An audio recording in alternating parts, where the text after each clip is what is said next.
Hello everyone. तो लो जी आ गया खेसारी लाल यादव जी और मेघा श्री का एक बहुत ही बेहतरीन वीडियो सॉन्ग जो कि फुल वीडियो सॉन्ग में रिलीज हो चुका है।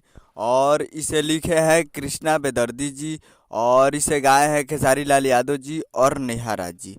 और इसमें म्यूजिक दिया है कृष्णा बेदर्दी जी जो कि आपको स्क्रीन के ऊपर दिखाई दे रहा है। जिस सॉन्ग का टाइटल रखा गया है कुछ दाना लोढ़ा से, जो कि फुल वीडियो सॉन्ग में रिलीज हो चुका है। और वीडियो में है खेसारी लाल यादव जी और मेघा श्री जी। और ये एक मूवी का सॉन्ग है जिस मूवी का नाम है फरिश्ता। और फरिश्ता मूवी का डायरेक्टर है लाल बाबू पंडित पंडित जी और प्रोड्यूसर है SS रेड्डी जी। तो ये काफ़ी बेहतरीन वीडियो सॉन्ग है और इस मूवी का ये बहुत ही बेहतरीन वीडियो सॉन्ग है और फुल वीडियो सॉन्ग रिलीज हो चुका है।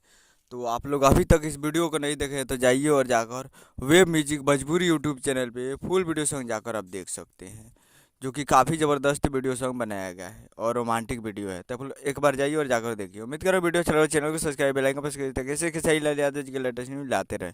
और वीडियो अच्छा लगा तो वीडियो को एक लाइक कीजिए। मिलते हैं अगले वीडियो में, तब तक के लिए जय हिंद जय भोजपुरी।